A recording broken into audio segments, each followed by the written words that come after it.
The violence we've been experiencing in the city of Detroit has been heartbreaking.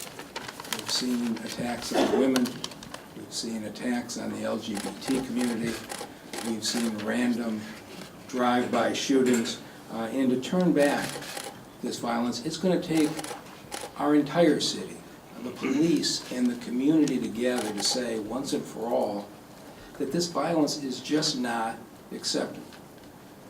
In the last month, we've started to see signs of that, and a number of the individuals who have been working so hard in the community are with us today.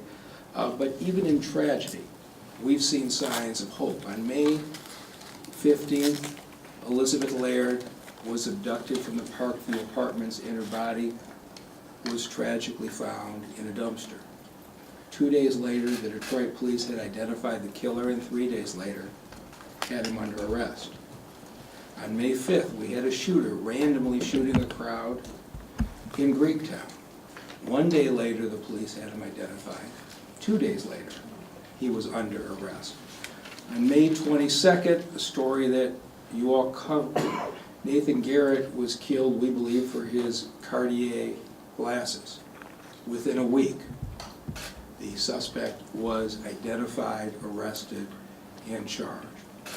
And on May 25th, on Devonshire, we had a shooting of 5 people and lost Alunte Davis, Timothy Blanchard, and Paris Cameron. Within a week, the Detroit police had identified the shooter, and earlier this week, he was arrested and charged. And what is remarkable is that in each one of these cases, it was members of the community coming forward that made these arrests possible. Not only did we get information on who the shooters were, but in a number of cases, we got information on where they were hiding. It has been a remarkable partnership. But I'm not sure I've seen anything more inspiring than what I've seen in the last 48 hours from the community with the deaths of the 3 women that we believe are associated with a single killer. To see the volunteers in this community going door-to-door canvassing it just means so much to every police officer here. I want to start by thanking Chief Craig and the police department and the homicide team for their handling of this. We have 3 women who we all believe were victims of homicides: Nancy Harrison, Travisine Ellis, and a 3rd individual found in the house on Mack that we haven't identified. Only one of those 3 has been ruled by the medical examiner to be a homicide. That was Nancy Harrison. We don't yet have a cause of death on the second 2 women, and it is not very often that you would see a police chief stand up and say to the community, I think there's a possibility of a serial killer, when the medical examiner has only identified 1 homicide. But there was such similarity in the scenes of the 3 homes that it's certainly a strong possibility that one individual was responsible for all 3. Rather than wait until the chief knew for sure, he felt it was important to warn this community about the possibility of somebody killing women in this manner, and so went out publicly ahead of the confirmation. I think it was the right thing to do, and I commend the chief and everybody from the department for being so decisive. One of the things that's troubling is that it has been days, and in one case weeks, before the bodies were discovered. And so that raises the possibility that there could be another vacant house on the east side that may have a victim. We have no reason to believe that, but we need to check it out. And some members of the public started to go through houses last night. DPD today is stepping up in a very strong way. And starting at 11 o'clock today, 40 neighborhood police officers are going to be deployed in teams of 2 across the east side.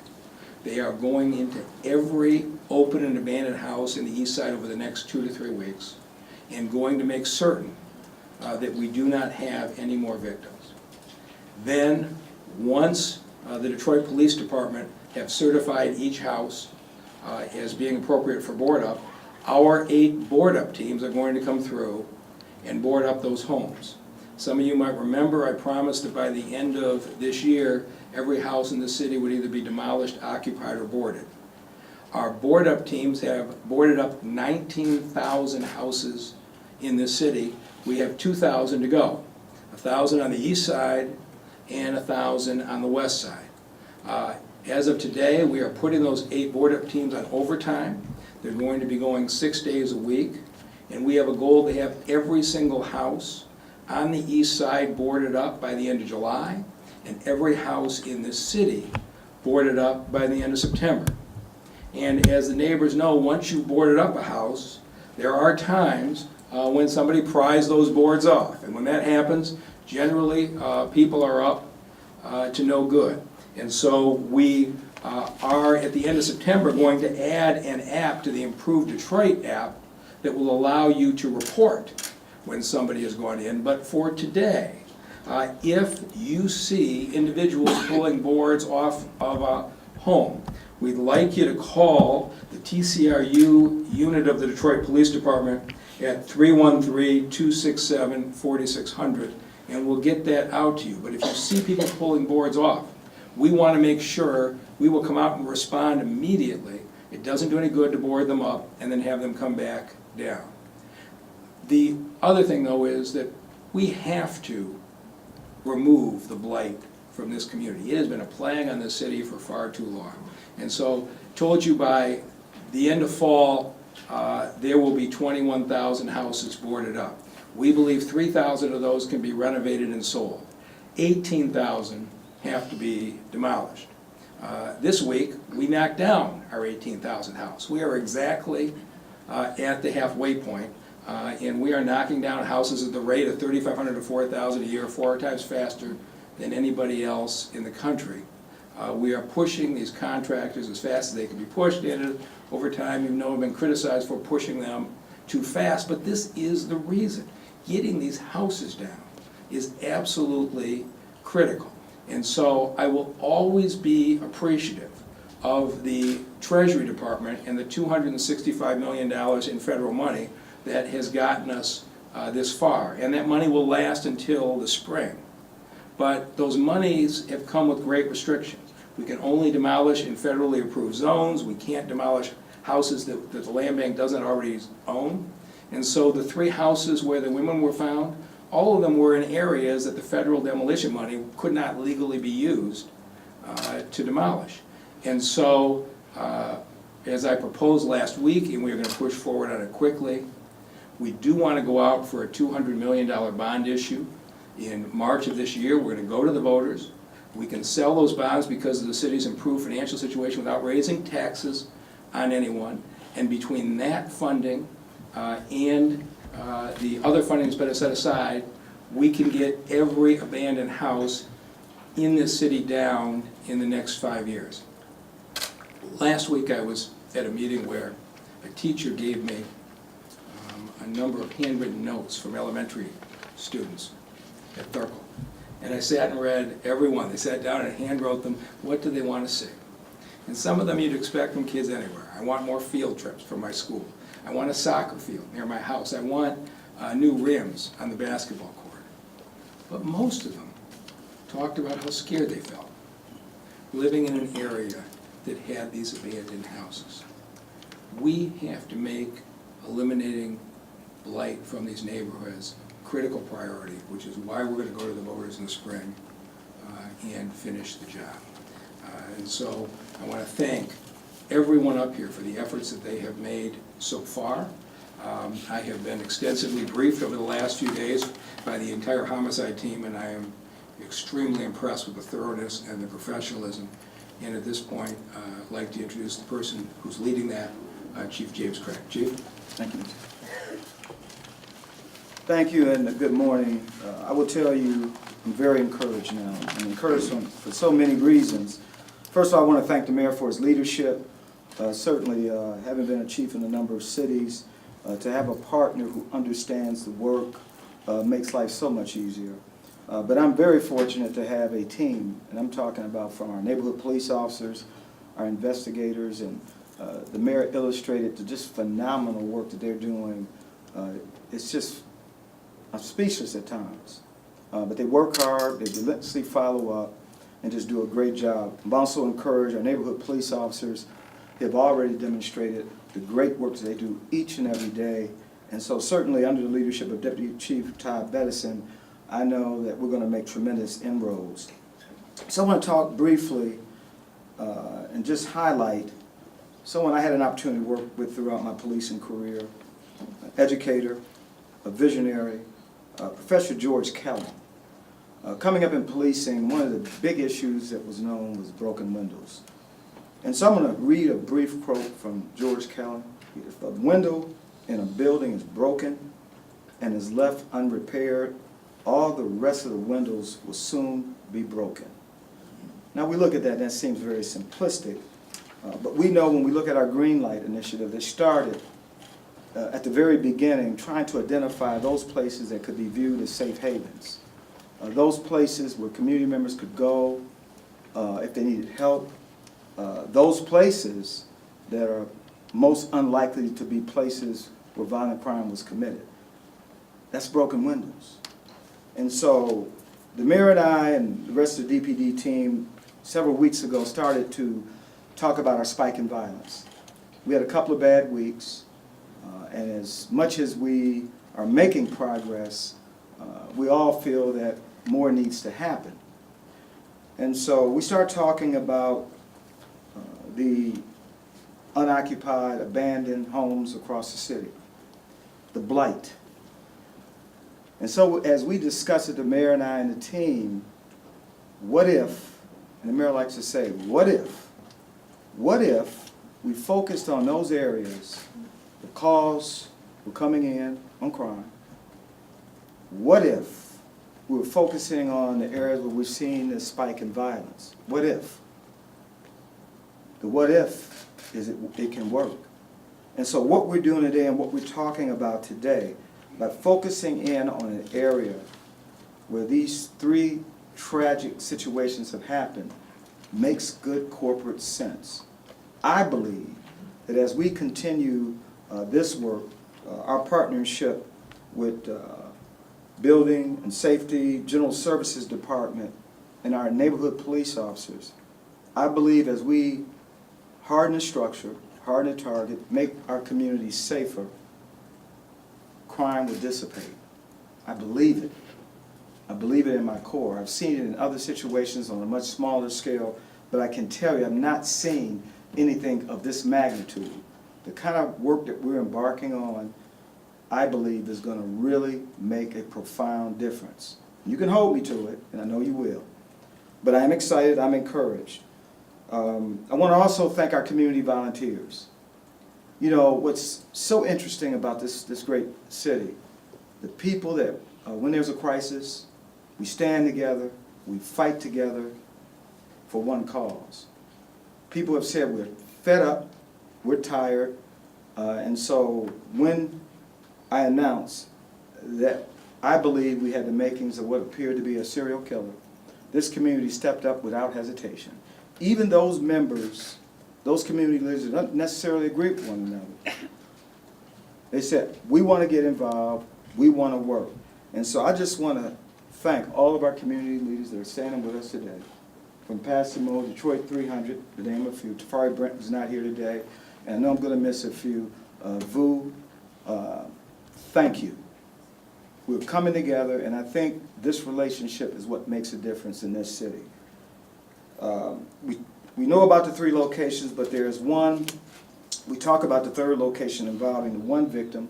This was the recent crime over on Mac. We have not identified that victim, so we are asking for the public's help.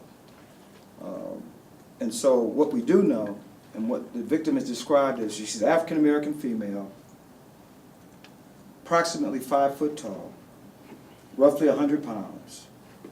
We have no information, we don't know her age. She has a kind of short crop, maybe 3-inch afro hairstyle, small in stature. So we're asking for the public's help. If you have information about this victim who's missing, you can contact homicide at 313-596-2260.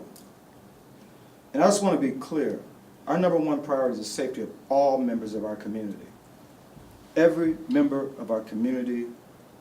And so for us to stand together and the work that our community leaders are doing on the ground, again, I just simply want to say thank you.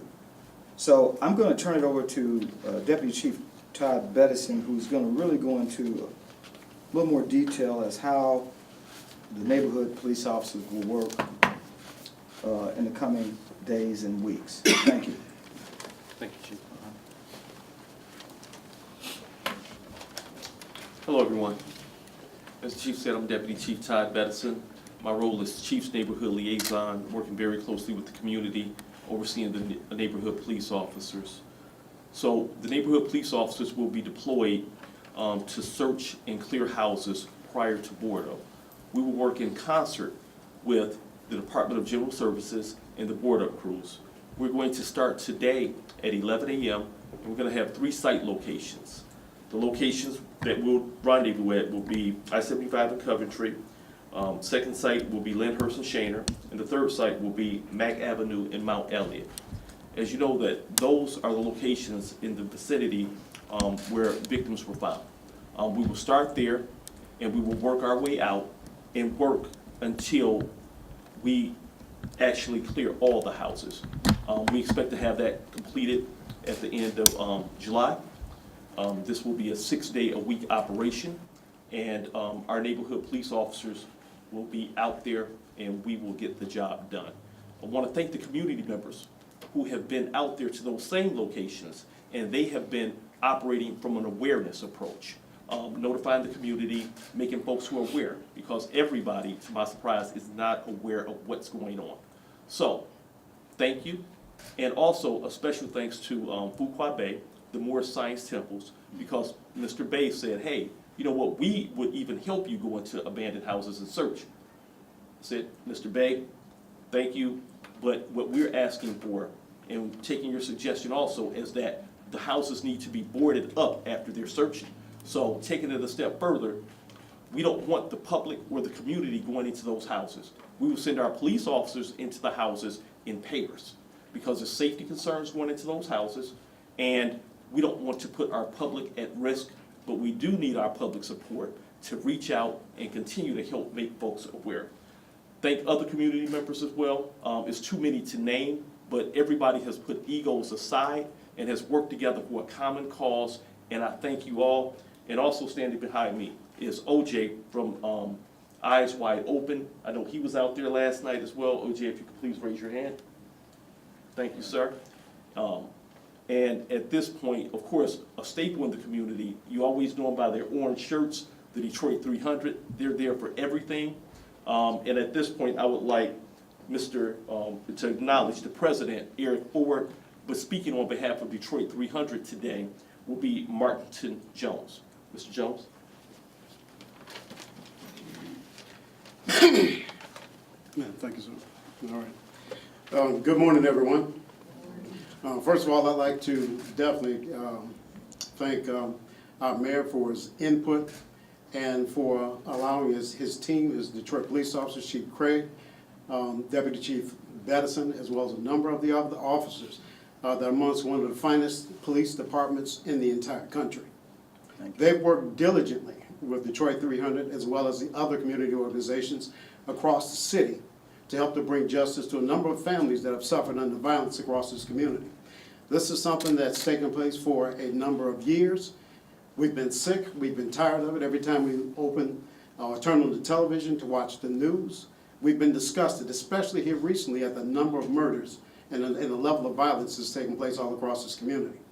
But what we have here today and what we have here now and what we're setting into place is a position where people are going to be able to openly communicate with these different organizations and also with the Detroit Police Department to tell what they know. The information that could help us to solve the majority of these crimes is within our community. It's a matter of getting the people to speak up.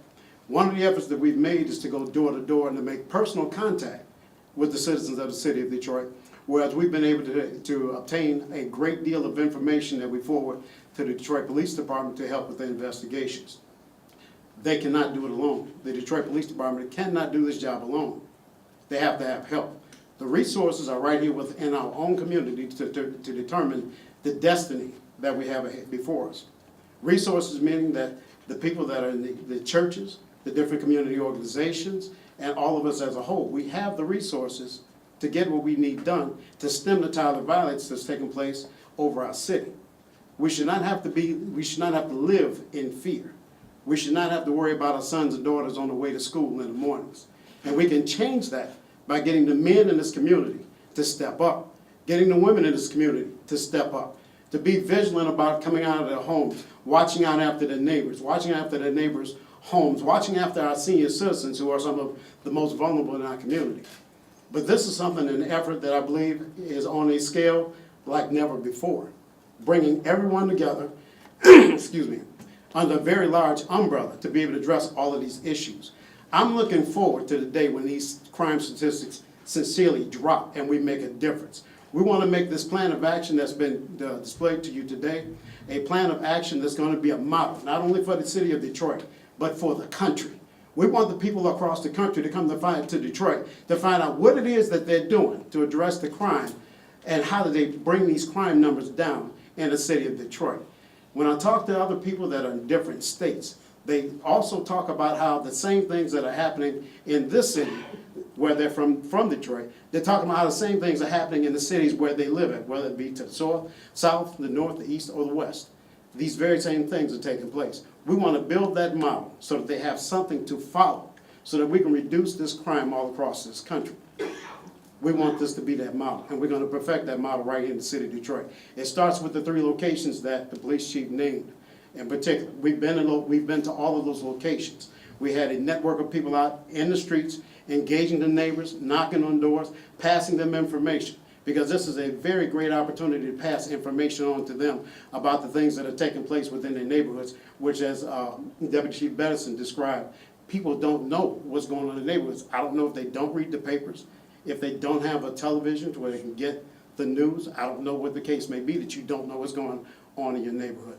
But this is a concerted effort to make the people in the community aware, to make it easier for them to report on tips, and I'm steady out there blasting 1-800-SPEAK-UP. 1-800-SPEAK-UP, where you do not have to give your name, you do not have to give your number. I encourage this because it gives them an opportunity to find out how to report on crime in the event they don't want their names known, in the event that they don't want their telephone numbers out there for fear of reprisal. We want to take that fear of reprisal away so that we get our community members to speak up, speak out. We want to dispel the no snitching rule because there's no such thing. We don't want you to snitch. We just want you to tell what you know. Again, my name is Martin Jones. I'm the spokesperson for the Detroit 300 Community Action Team, and I thank you for the sign.